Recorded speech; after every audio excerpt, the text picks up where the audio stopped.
So as we all know this evening, once again, the situation in the state of Israel and in Gaza is tragic and terrifying. Once again, a confluence of several factors collided in space and time to act as the spark that ignited the latest conflagration. I want to briefly mention 5 of the factors that led to this situation. I'm sure most of you are following the news, so this will probably sound familiar. First, there was a land dispute in a section of East Jerusalem known as Sheikh Jarrah.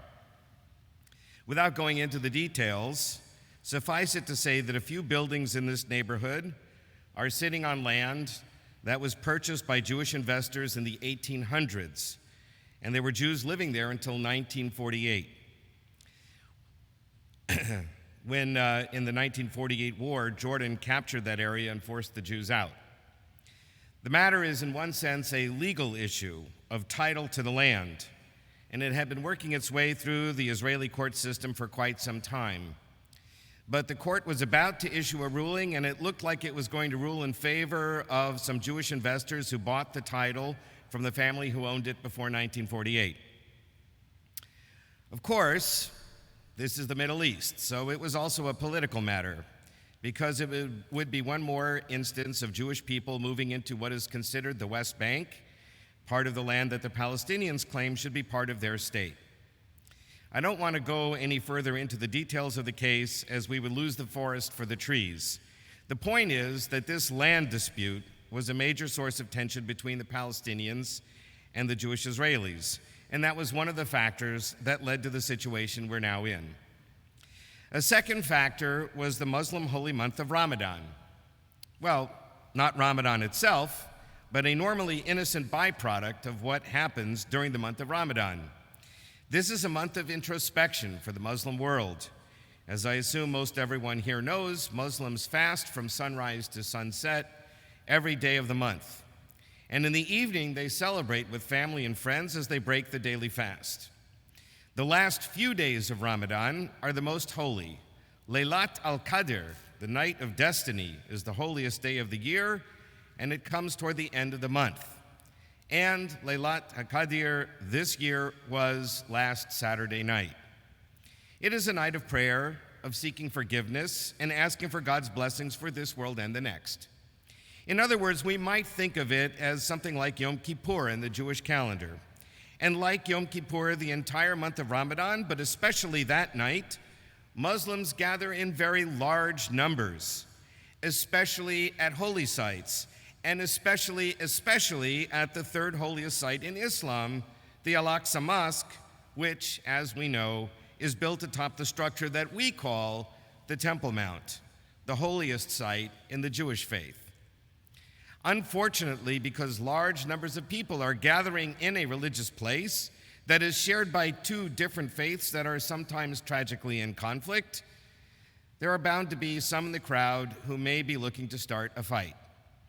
And as we know from large demonstrations in this country, once a few people get started and the law enforcement begins to respond, we don't know where things are going to go. Things rapidly get out of control.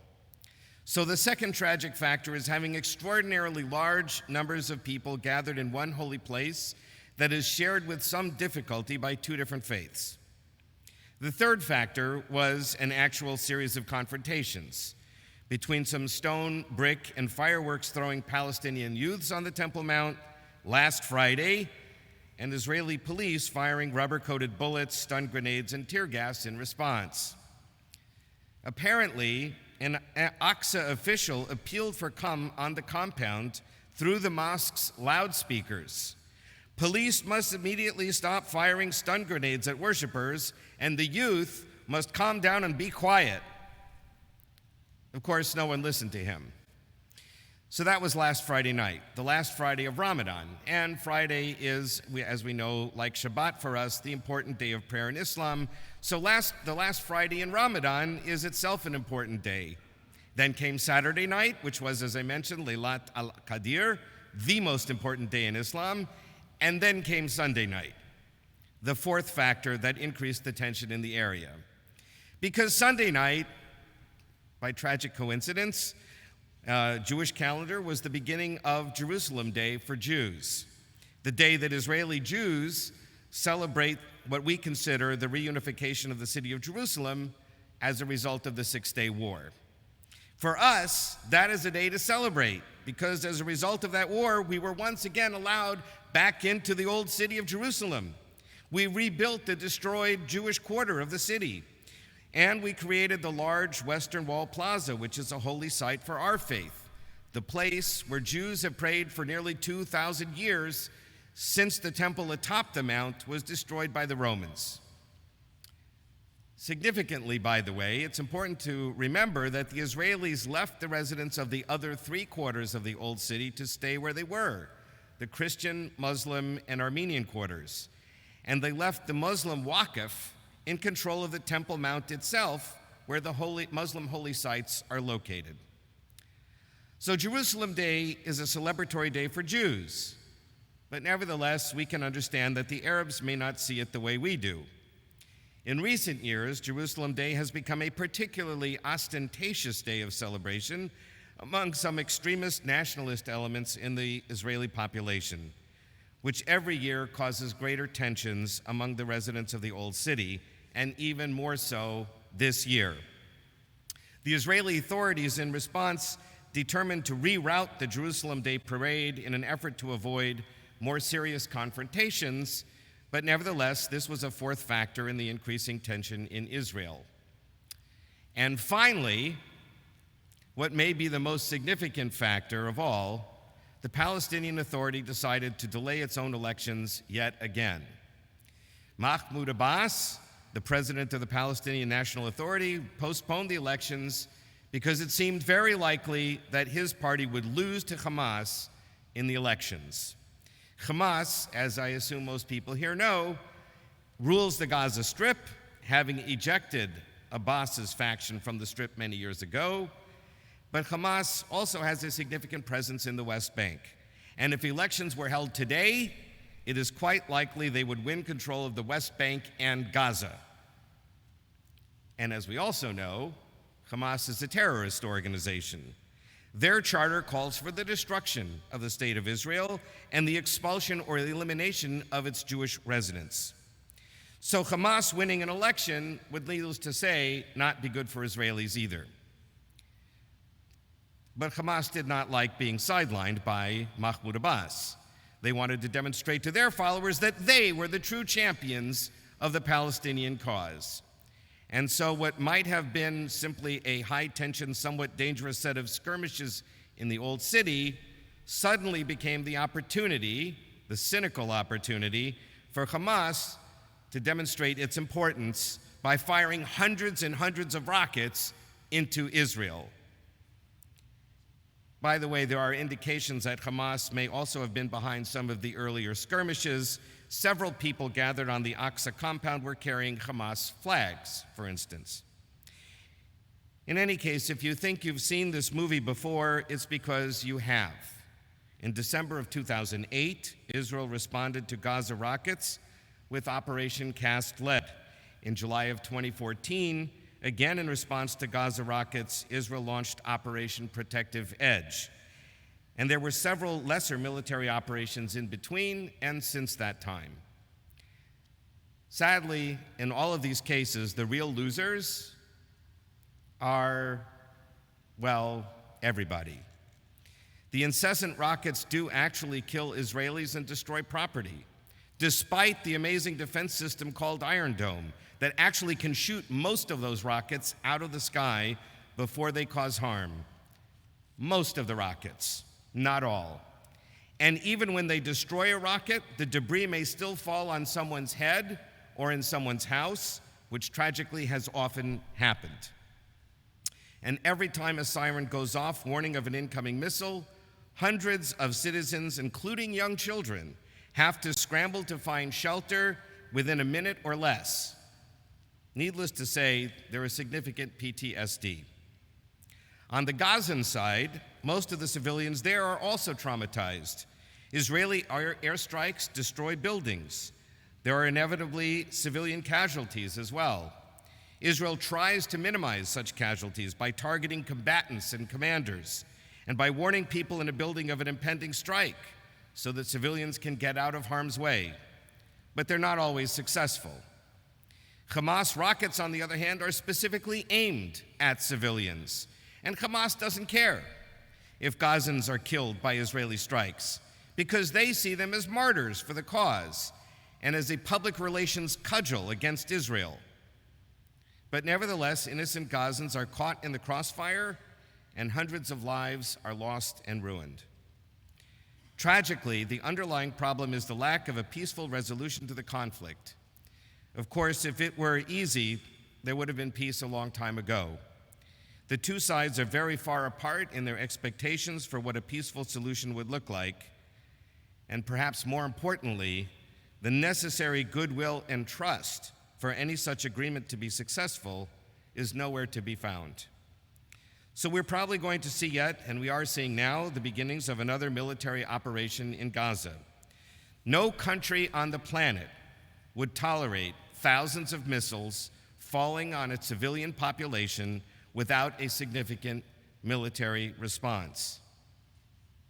Tragically and obviously, Hamas knows that. They've been through this several times now. They are perhaps counting on it, because if they survive, and if Israel is condemned for its response, they win. They have accomplished their mission.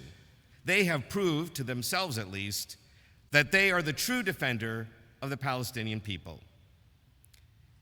Egypt, meanwhile, is now, as it has in the past, is working as a mediator between Hamas and Israel, trying to negotiate a ceasefire.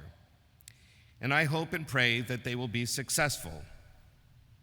Our movement, the Masorti movement in Israel, has suggested that we offer the following prayer of peace by Rabbi Nachman, which they translated into English for those of us outside of Israel. May it be your will, Holy One, our God, our ancestors' God, that you erase war and bloodshed from the world, and in its place draw down a great and glorious peace, so that nation will not lift up sword against nation, neither shall they learn war anymore. Rather, may all the inhabitants of the earth recognize and deeply know this great truth, that we have not come into the world for strife and division, nor for hatred and rage, nor provocation and bloodshed. We have come here only to encounter you, eternally blessed one. And so we ask your compassion upon us. Raise up by us what is written, I shall place peace on the earth, and you shall lie down safe and undisturbed, and I shall banish evil beasts from the earth, and the sword shall not pass through your land, but let justice come in waves like water, and righteousness flow like a river, for the earth shall be full of the knowledge of the Holy One, as the waters cover the sea. So may it be, and let us say, Amen. And now our cantor will sing the traditional prayer for the state of Israel, Avinu Shebashamayim.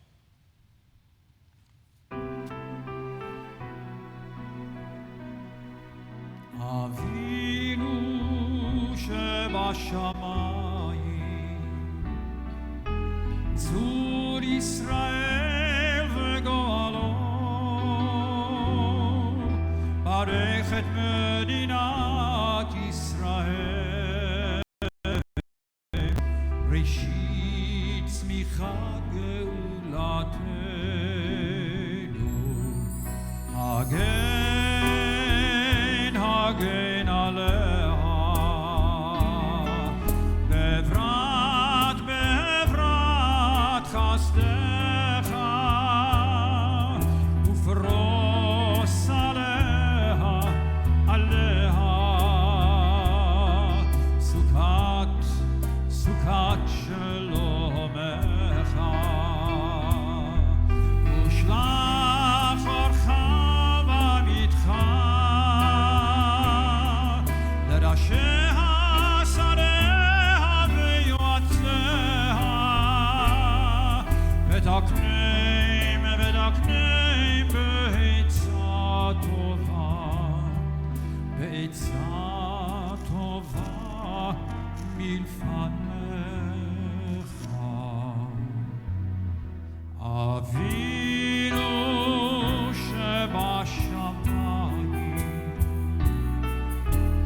צור ישראל וגואלו, ברך את מדינת ישראל, ראשית צמיחת גאולתנו.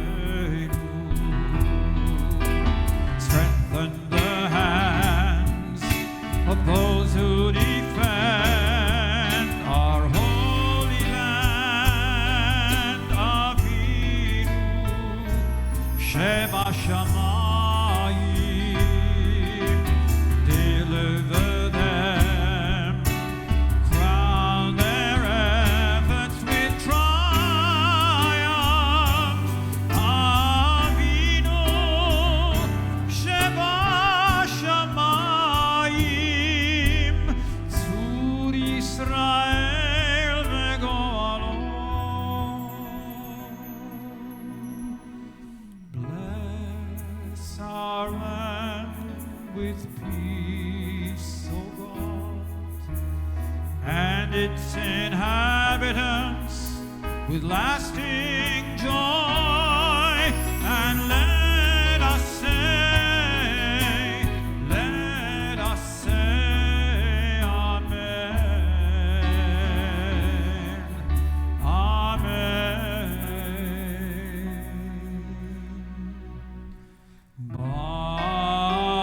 Barech et medinat